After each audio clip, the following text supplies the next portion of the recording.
wabarakatuh. Waalaikumsalam warahmatullahi wabarakatuh. Ya, silakan untuk ketua kelasnya disiapkan terlebih dahulu. Sekarang itu.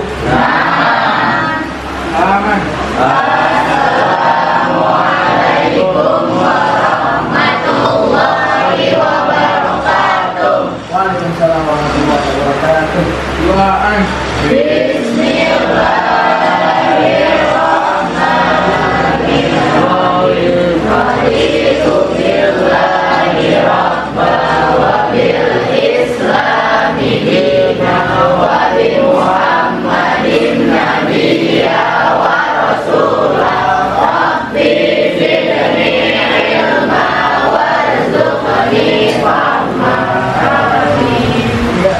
Sebelum Bapak absen, coba dilihat kolong bangkunya, kolong mejanya yang masih sampah.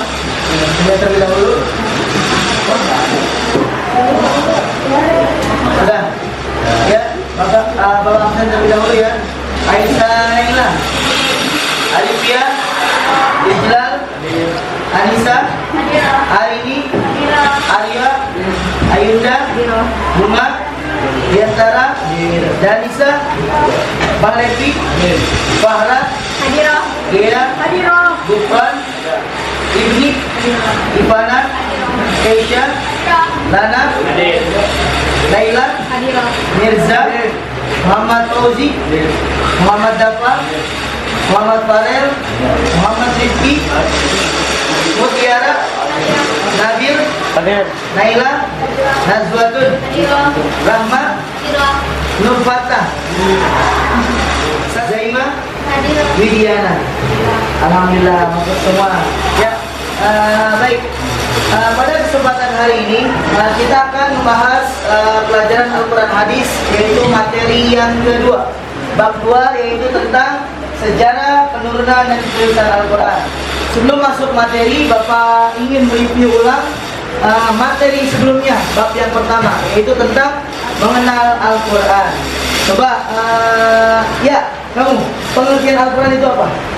Al-Quran adalah tujuan yang diturunkan kepada Muhammad dan sudah kami diamalkan secara mutawatir dan merupakan sebuah ibadah. Ya, kemudian kemarin kita sudah mengenal Al-Quran, pengertian, kemudian lagi nama-nama Al-Quran. Ya, coba kamu nama-nama Al-Quran apa aja? Pertama adalah Quran, yang kedua adalah Al-Kitab, yang ketiga adalah Al-Qur'an, yang keempat adalah Al-Mu'min, yang kelima adalah Al-Fatihah. Ya, tepuk tangan untuk kita semua. Kemudian kita bisa memahami tentang materi sebelumnya, yaitu mengenal Al-Quran. Sekarang kita masuk ke bab yang kedua, sejarah penurunan dan penulisan Al-Quran. Pada kali ini Bapak akan memberikan materi subbab yang pertama tentang sejarah penurunan Al-Quran saja. Untuk penulisan Al-Quran minggu depan kita akan bahas, ya. Selanjutnya tujuan pembelajaran pada kali ini yaitu siswa dapat membuktikan keyakinan kebenaran sejarah penurunan Al-Quran. Kemudian siswa dapat menjelaskan proses penurunan Al-Quran. Siswa dapat menguraikan perbedaan pendapat ulama tentang sejarah penurunan Al-Quran. Ya, baik, masuk ke materi pertama. Ya, perhatikan gambar berikut. Gambar apa ini? Ada yang tahu? Buah apa? Buah Hiro. Ya, buah Hiro ini adalah saksi nyata ketika Nabi Muhammad menerima wahyu, yaitu surat Al-Alaq 1 sampai 5. Ya, baik. Nah, sebelum kita memasuki cara bagaimana turunnya wahyu Allah Subhanahu wa taala yaitu Al-Qur'an kepada Nabi Muhammad, kita akan mempelajari sejarah turunnya terlebih dahulu. Ya, sejarah turunnya Al-Qur'an. Al-Qur'an diturunkan kepada Nabi Muhammad SAW, yaitu secara berangsur-angsur. Artinya tidak sekaligus Al-Qur'an itu diturunkan, ya, melalui step by step. Kemudian adapun waktunya yaitu selama 23 tahun. Nah, di sini selama 23 tahun ini dibagi menjadi dua periode. Periode Mekah dan periode Madinah. Ya, di Mekah Nabi Muhammad itu 10 tahun di Mekah, di Madinah 13 tahun. Ya. Kemudian ayat pertama Al-Quran yang diturunkan Allah Subhanahu wa taala kepada Nabi Muhammad, yaitu surat Al-Alaq ayat 1 sampai 5. Ayo kita sekarang baca bareng-bareng Quran surat Al-Alaq 1 sampai 5. Bismillah. Bismillahirrahmanirrahim. Iqra bismi rabbikal ladzi khalaq. Khalaqal insana min 'alaq. Iqra wa rabbukal akram. Alladzi 'allama bil qalam. 'Allamal insana ma lam ya'lam. Sampai ayat ke sampai ayat ke-5. Kemudian ayat terakhir turun yaitu surat Al-Maidah ayat ketiga. Bahwasannya surat Al-Maidah ayat ketiga ini menerangkan penyempurnaan Al-Quran ya, atau agama Islam. Selanjutnya dibuka bukunya halaman 18 tentang bagaimana proses penurunan Al-Quran, yaitu wahyu yang diturunkan kepada Nabi Muhammad melalui perantara malaikat Jibril. Sudah dibuka? Ya. Di dalam buku sejarah ilmu Al-Quran dan ilmu tafsir, bahwasannya ada beberapa cara penurunan wahyu kepada Nabi Muhammad. Yang pertama itu melalui mimpi, kemudian dihembuskan langsung ke dalam jiwa. Kemudian lagi seperti bunyi gemerincing lonceng. Kemudian malaikat menampakkan dirinya dengan wujud laki-laki yang elok. Apa itu laki-laki yang elok? Yang tampan berijal. Kemudian malaikat Jibril alaihissalam menampakkan wujud aslinya. Ya, tahu nggak bagaimana wujud aslinya malaikat Jibril? Iya, betul sekali. Ya, mempunyai 600.000 sayap. Kemudian Allah Subhanahu wa taala berbicara langsung dengan Nabi dari balik hijab. Dari penjelasan di sini terdapat 3 kesimpulan yang dapat kita pelajari, yaitu malaikat Jibril membawa wahyu kepada Muhammad dengan 3 cara. Nah, ini ringkasan dari penyampaian malaikat Jibril membawa wahyu kepada Nabi Muhammad, yaitu menampakkan wujud aslinya, menyamar sebagai seorang laki-laki, tidak nampak, hanya terdengar suara gemuruh seperti gemerincing lonceng. Nah, tidak nampak, hanya terdengar suara gemuruh seperti gemerincing lonceng ini, bahwasannya ayat yang diturunkan kepada Muhammad yaitu ayat yang sangat cukup keras untuk umat Nabi Muhammad. Ya, sampai-sampai Nabi Muhammad itu berkeringat, ya, takut juga. Nah, kemudian dari penjelasan tersebut dituangkan di dalam Quran surat Asy-Syu'ara ayat 192, ya, misalnya 192 sampai 196. Dan sekarang kita baca. A'udzubillahi minasyaitonirrajim. Saya dulu ya. A'udzubillahi minasyaitonirrajim. A'udzubillahi minasyaitonirrajim. Bismillahirrahmanirrahim. Bismillahirrahmanirrahim. Wa innahu latanzilu rabbil alamin. Wa innahu latanzilu rabbil alamin. Nazala bihir ruhul amin. Nazala bihir ruhul amin. Ala qalbika litakuna minal munzirin. Ala qalbika litakuna minal munzirin. Bilisanin arabiyyin mubin. Bilisanin arabiyyin mubin. Wa innahu lafi zuburil awwalin. Wa innahu lafi zuburil awwalin. Dan sungguh kata Allah, Al-Quran ini benar-benar diturunkan oleh Allah Subhanahu wa taala, yaitu Tuhan semesta. Kemudian nazzala bihi ruhul amin, yang dibawa oleh Ruhul Amin. Nah, di sini malaikat Jibril punya nama yaitu Ruhul Amin. Kemudian dalam hatimu siapa? Muhammad, agar engkau termasuk orang yang memberi peringatan. Kemudian dengan bahasa apa? Dengan bahasa Arab yang jelas. Ya, wa innahu lafi zuburil awwalin, dan sungguh Al-Quran itu disebut dalam kitab-kitab orang yang terdahulu.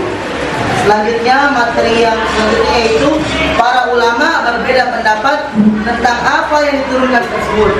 Dalam materi kali ini, Al-Quran itu diturunkan oleh Allah Subhanahu wa taala melalui perantara malaikat Jibril dengan hal yang gaib, tidak kelihatan. Ya, Allah, malaikat Jibril dan Nabi Muhammad. Ya, para sahabat tidak melihatnya. Maka itu disebut dengan hal yang gaib. Kita harus percaya itu.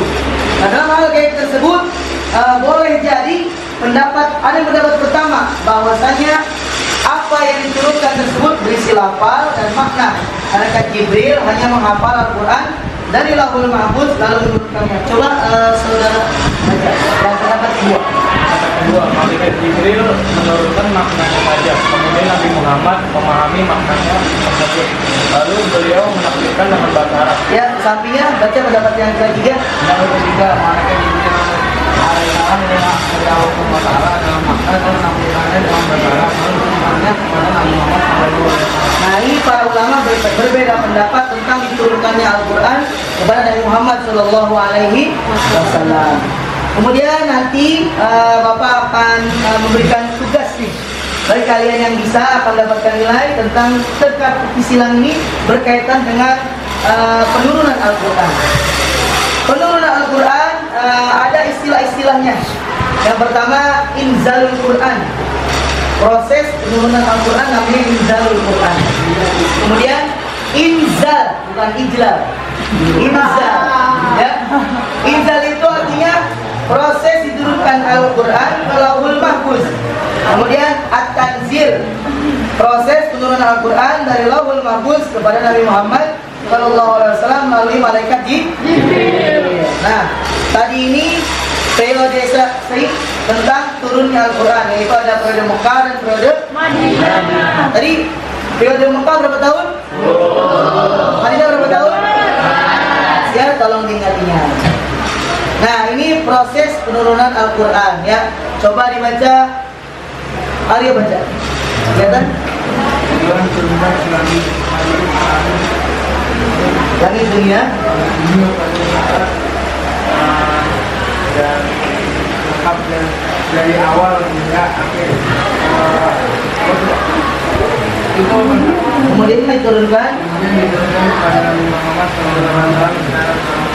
Ya, yang kedua yaitu Al-Quran diturunkan ke langit dunia 20 kali Lailatul Qadar selama 20 tahun atau 23 kali Lailatul Qadar selama 23 tahun atau juga 25 kali Lailatul Qadar selama 25 tahun. Ya, yang kemudian pendapat yang ketiga yaitu awal diturunkan Al-Quran adalah pada Lailatul Qadar, kemudian diturunkan kepada Nabi Muhammad secara berangsur-angsur dalam berbagai waktu, ya. Jadi di sini dapat kita simpulkan bahwasannya proses penurunan Al-Quran itu pada malam Lailatul Qadar. Pada tanggal berapa? 17 Ramadan, ya, selama 23 tahun tadi, ya. Selanjutnya itu ini menurut ulama Syekh Muhammad Azim Az-Zarqani. Pertama, Al-Quran diturunkan ke Lauhul Mahfuz. Apa itu Lauhul Mahfuz? Siapa yang tahu? Lauhul Mahfuz itu tempat dicatat kode dan kodar kita, termasuk Al-Quran juga dicatat di situ, ya. Kemudian Lauhul Mahfuz diturunkan ke Baitul Izzah. Apa itu Baitul Izzah? Baitul Izzah itu adalah langit yang ke-7, ya. Baru langit yang ke-7 baru sampai diturunkan kepada Nabi Muhammad melalui perantara malaikat dari Baitul Izzah diturunkan kepada Nabi Muhammad. Nah, ini pendapat yang paling dipakai oleh para ulama, ya. Kemudian mayoritas ulama cenderung setuju dengan pendapat tersebut. Bahkan pendapat ulama yang lain, Azhar Kasim menjelaskan bahwa pendapat tersebut yang sahih dan dianut oleh kebanyakan ulama, ya. Jadi itulah materi pada kali ini yang dapat Bapak sampaikan. Sekarang coba yang bisa mengisi teka-teki silang ini, satu pendatar malam ini turunkan Al-Quran.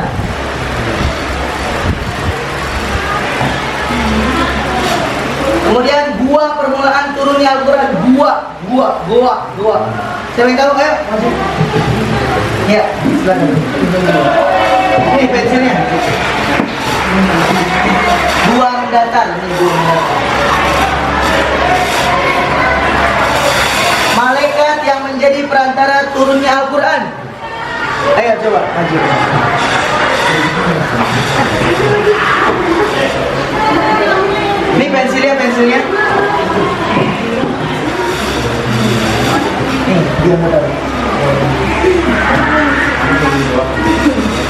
Kemudian wahyu Allah yang diturunkan kepada Nabi Muhammad. Wahyu Allah yang diturunkan kepada Nabi Muhammad. Dari sini maju. Ya, maju sini. 5 menurut.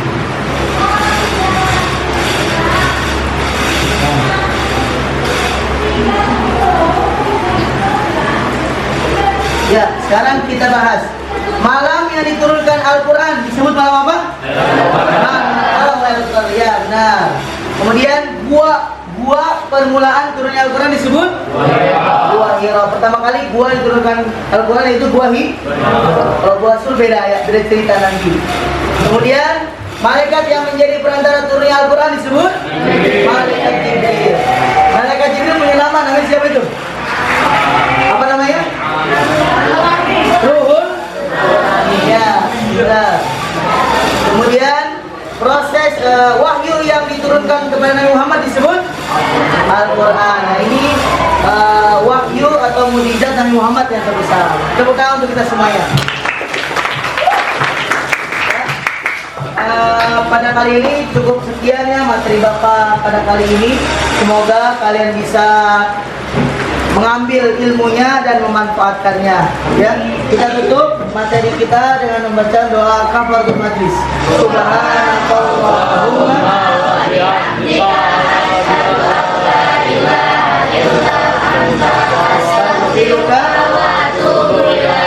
Assalamualaikum warahmatullahi wabarakatuh.